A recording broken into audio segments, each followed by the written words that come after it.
My parents weren't just strict, they were contractually obligated overlords. The rule wasn't be home by 10 or no tattoos, it was absolutely no dating until after graduation. And they didn't just tell me this, they made me sign a document on my 14th birthday. It was a formal, multi-page agreement, notarized and sealed with a kiss of pure parental tyranny. It promised I wouldn't date until I was 18. They even hired a lawyer friend just to make it legally binding, as if my allowance depended on it. The final copy, laminated, and then hung on our refrigerator. It wasn't fridge decor, it was a warning poster. Visitors would see it next to the chore chart. It was the Mona Lisa of family shame, and every morning it was a reminder of my life sentence. My dad, a tax accountant, would occasionally walk by, point at it, and deliver a dramatic speech about the sanctity of contracts. I swear he thought he was in a courtroom, not the kitchen. Every Friday night, torture. My mom would drive by the local movie theater just to do a welfare check, which was code for confirming I wasn't within 100 yards of a male person. I felt like a rare endangered species locked in a highly monitored zoo. The only thing I was dating was the remote control. My internal life was screaming, "This is not the way." And that's when I met Zeke. It wasn't at a cool party or some indie concert. It was at the local animal shelter. Why? Because my mom was obsessed with community service as a distraction. I walked into the dog adoption area and there he was, trying to teach a terrified Chihuahua named Mr. Waffles how to fetch a bowling ball. Yes, a bowling ball. It was the most gloriously absurd thing I had ever witnessed. I knew instantly, this guy understands absurdity. We didn't talk about school, we talked about how ridiculous it was to try and train a dog with a spherical weapon. We instantly clicked. But dating was illegal under the refrigerator contract, so the secret life began. We started with accidental coffee runs, which meant me telling my mom I had extra tutoring, and then meeting Zeke 2 towns over. The communication, next level paranoia. We found an obscure messaging app that was skinned to look exactly like a calculator. To anyone glancing, it was pure math, but for us, it was a portal to freedom. We had elaborate codes. Our calculator app was my lifeline. Sending a 1995 meant my parents were asleep. Total silence, all clear. Sending 1776 meant the coast was clear for a midnight video chat, but only for 15 minutes. If I typed 404, it meant immediate abort, parents were lurking. One time, my dad, the contract king, picked up my phone to check for dust. He scrolled right over the calculator app. My heart dropped down to my ankles. He actually pressed the icon. I nearly blacked out. He was calculating a restaurant tip. The service was only worth 18%, he muttered, not noticing the 4 dozen unread messages from Zeke hidden behind the equals button. I had to convince him I needed 3 separate calculator apps for advanced trigonometry. He bought it, somehow. It was the only time his love for math saved my life, aside from the appendix thing. We were true experts in the double life. We mastered lying with a straight face, planning dates based on my dad's golf schedule, and communicating only through cryptic emojis. Every date felt like a special ops mission. We were unstoppable until my body launched an internal coup d'etat. I was cruising through my secret dating life, feeling like a genius, until my appendix decided to stage an internal coup d'etat. It didn't start with a bang, it started with a whisper, a tiny, sharp, insistent whisper that felt exactly like a knife carving out a tiny little trophy inside my lower right side. I thought maybe I'd just overdone it on the extra tutoring, which was code for 3 consecutive hours of covert coffee sipping. But the whisper turned into a shout, and the shout turned into a full-blown war zone. It wasn't muscle pain, it felt like a tiny alien chef was using my stomach as a competitive carving station, and I was the reluctant main course. I had to tell someone. I found my mom in the kitchen, casually scrolling through Pinterest boards of inspirational pantry organization. "Mom," I wheezed, clutching my side, "I think something is seriously wrong. The pain is intense." She glanced up, sighed dramatically, and immediately rolled her eyes. She didn't even put down her phone. "Oh, honey," she said, with that voice reserved for things she finds tedious. "Just period cramps. You know how bad they get. Honestly, you need to learn to suck it up. Weakness isn't an option in this house, remember? Go put a heating pad on it and get to bed." My dad, who was standing right there reading an article on how to optimize his golf swing, just nodded without looking up. They sent me to bed. I was literally dying in my room while they casually debated whether organic kale was worth the price. That level of parental obliviousness? Peak brain rot. It wasn't cramps. It was my body trying to file a 911 report, and they signed for it, labeled it junk mail, and sent it back. Lying in my bed, the pain shifted from acute agony to a slow, burning, all-consuming fire. Every shallow breath was a negotiation. I tried to reason with the pain, which is like trying to convince a toddler that throwing a tantrum is counterproductive. It did not work. I realized this wasn't just bad cramps. This was potentially life-ending drama. Meanwhile, from downstairs, I could still hear the muffled sounds of my parents. They weren't calling a doctor. They were arguing over which brand of artisanal small-batch olive oil was superior. "The Italian one has more notes of earthiness, darling," I heard my mom chirp. "But the Greek one has better market value, Susan," my dad countered. I was sweating, shaking, and thinking, my final moments are being soundtracked by a debate on premium cooking oils. The feeling of betrayal was almost as sharp as the pain. They cared more about their consumer choices than the fact their daughter was immobilized and silently screaming 2 flights up. I thought about the laminated contract on the fridge, the one that guaranteed my freedom only after graduation. If I died now, that contract would win. That thought, honestly, gave me the smallest flicker of energy. I wasn't going to let that piece of plastic win. The pain hit a new, explosive peak. I knew I couldn't wait until morning. The crawl began. It was a slow-motion, agonizing trip across the shag carpet, which felt like trying to cross a desert of sharp Legos. Every inch felt like a marathon, and the sound of my own shallow, panicked breathing filled the silent house. My parents were either asleep or had moved on to debating global geopolitics. I honestly couldn't tell.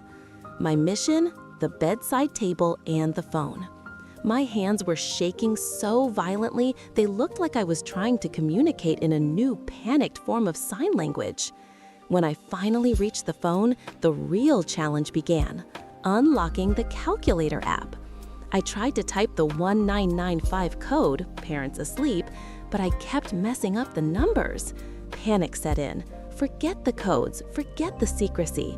I bypassed the calculator facade and sent Zeke a desperate, raw text. 911. Bad. Cramp is a knife. I need you now. It was unfiltered, uncoded, and terrifyingly honest. I hit send, tossed the phone onto the bed, and just lay there, waiting for the only person who cared enough to break my parents' absurd rules. Zeke's response was immediate. A single word: on my way. He lives 40 minutes away, but he was at my window in less than 20. He is a man who understands urgency. I saw his face first, lit by the pale moonlight. He looked terrified but completely focused. "We have to go, now," he whispered, helping me carefully slide the window open. The trellis, my only way down. It felt like an impossible obstacle course designed by a supervillain. Every twist, every little descent was excruciating. Climbing down felt like trying to do a full 8-second dragon flag hold, except with internal bleeding. It was agony squared. I honestly don't know how I did it, but Zeke was guiding me, his voice calm and steady. Once we reached his beat-up sedan, he didn't waste a second. I was in, seatbelt fastened, and we hit the road. 90 miles an hour. He was a human siren. He broke every speed limit, every traffic rule, and I didn't care.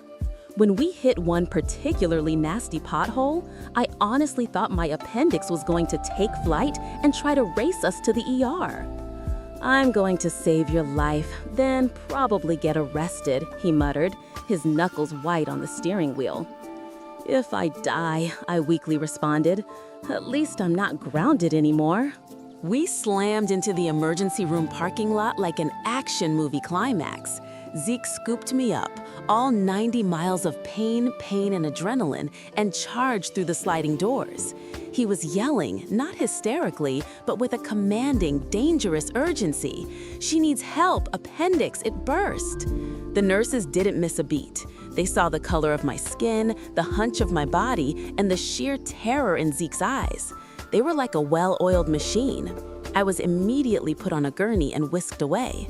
The last thing I saw was Zeke being held back by a security guard, frantically trying to tell them my medical history and contact my parents. I was separated from my lifesaver, plunged into a world of fluorescent lights, quick questions, and the terrifying knowledge that I was finally in professional hands. The doctors, bless their hearts, were blunt, no sugarcoating. They confirmed the burst appendix, immediate surgery. The risk? Severe, especially because of the time lapse. I remember the cold fear, but also a wave of profound relief. I was finally being believed. I woke up feeling like a truck had hit me, backed up and hit me again, but also with the glorious knowledge that I was alive. The first thing I heard was the sound of hushed, intense conversation. Then I saw them, my parents. They had rushed in, looking utterly destroyed, guilt-ridden, and completely out of their depth. Their eyes were puffy, Dad's tie was crooked. They looked like they had just been audited by the IRS and found out they owed $1 million. They didn't even look angry about the contract being broken. They just looked ashamed. Then the doctor walked in. This guy was a legend. He didn't mince words. He looked my parents dead in the eye and delivered the blow that shattered their reality. "Mrs. and Mr. Blank, your daughter came within an hour of a fatal outcome. What you dismissed as cramps was a full rupture. The young man, Zeke, who drove her here, saved her life. Had he waited for you to come to a decision, the outcome would have been tragic." That statement, Zeke had saved my life, hit them like a physical force. They didn't hug me first. They hugged Zeke. My dad, shaking, actually shook his hand. The great contract king was defeated by a burst appendix and a brave, rule-breaking boyfriend. The first thing my dad did, after confirming I was stable and Zeke wasn't facing jail time, was call home, not for clothes, but for the contract. He actually drove back, ripped the laminated contract right off the fridge, and brought it back to the hospital. He didn't say a word, but his face said everything. He walked over to me and with a shaky hand tore the laminated, notarized document right down the middle. The sound of that plastic ripping was the sound of my freedom. I was wrong," he stammered, the hardest words he had ever said. "You showed more judgment, courage, and real-world common sense than your mother and I did. You can date him, officially." He actually used the word officially. The tyranny was over. They had finally realized that rules made out of fear are worthless compared to actions born from love and urgency. The appendix had won my freedom.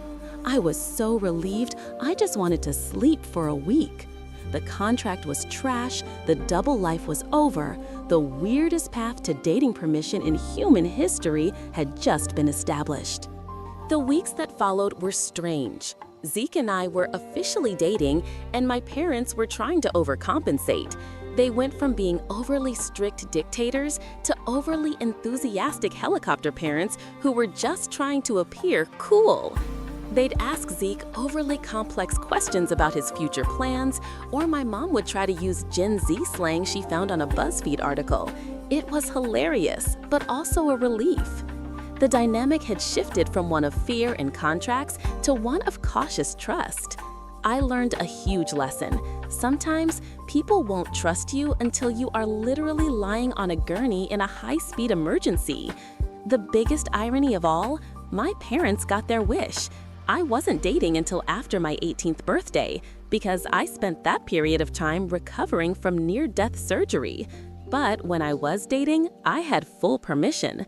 It took a medical disaster to prove that I was responsible enough to choose a decent human being. The appendix was my unlikely wingman. The whole ordeal proved that true character shines when the stakes are highest, not when the rules are the strictest. So that's the absolute chaos that unfolded when I tried to date under the world's most intense parental contract. I went from being a sneaky spy dating in calculator apps to being a post-op patient with full parental approval. It cost me an organ, but I gained my freedom. The moral of the story is simple, folks. Never trust a laminated document. Always trust your appendix when it decides to go rogue. And most importantly, always date someone who knows how to drive 90 miles an hour. If you've ever had a rule so insane it should have been framed, let me know in the comments. Laminated contracts versus trust, which one wins? This story is just the tip of the iceberg, trust me. I have way more stories about Zeke, my parents, and the never-ending drama. If your life is as weird as mine, hit that like button and subscribe. For the full, uncensored chaos and what happened next with Zeke and my parents, click the link on the video for the full story.